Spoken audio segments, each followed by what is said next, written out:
வீட்லையே டேஸ்டியாக நட்டெல்லா பண்ணலாமா? Welcome to homemade series episode 2. Mostly Nutella பண்ணுறதுக்கு ஹேசல் நட்ஸ் யூஸ் பண்ணுவாங்க. நம்ம பாதாம் முந்திரி வச்சு பண்ணலாம். ஒரு பேனில் அரை கப்பு பாதாம் போட்டு வறுத்து எடுத்துகிட்டு அது ஆறுனதுக்கப்புறம் மிக்ஸி ஜாரில் போட்டு நல்லா அரைச்சிக்கலாம். பல்ஸ் மோடில் கொஞ்சம் விட்டு விட்டு அரைக்கணும். அப்போ தான் எண்ணெய் பிரியாமல் இந்த மாதிரி பவுடராக வரும். அடுத்தது அரை கப்பு முந்திரி பருப்பு சேர்த்து அதையும் அதே மாதிரி பல்ஸ் மோடில் அரைச்சி எடுத்துக்கலாம். அது கூடவே நாட்டு சர்க்கரை, கோகோ பவுடர், உப்பு, வெனிலா எக்ஸ்ட்ராக்ட், கடைசியாக ரீஃபைண்ட் ஆயிலும் சேர்த்து நல்லா அரைச்சி எடுத்துக்கலாம்.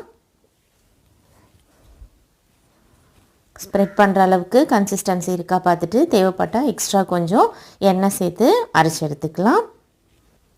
பாருங்கள், நம்மளோட நட்டெல்லாம் ரெடி ஆயிடுச்சு. இதை ஏர்டைட் பாட்டிலில் போட்டு 10 days வரைக்கும் கூட வெளியே வச்சு ஸ்டோர் பண்ணி யூஸ் பண்ணிக்கலாம். ஃப்ரிட்ஜில் வச்சா 1 month வரைக்கும் கூட நல்லாயிருக்கும்.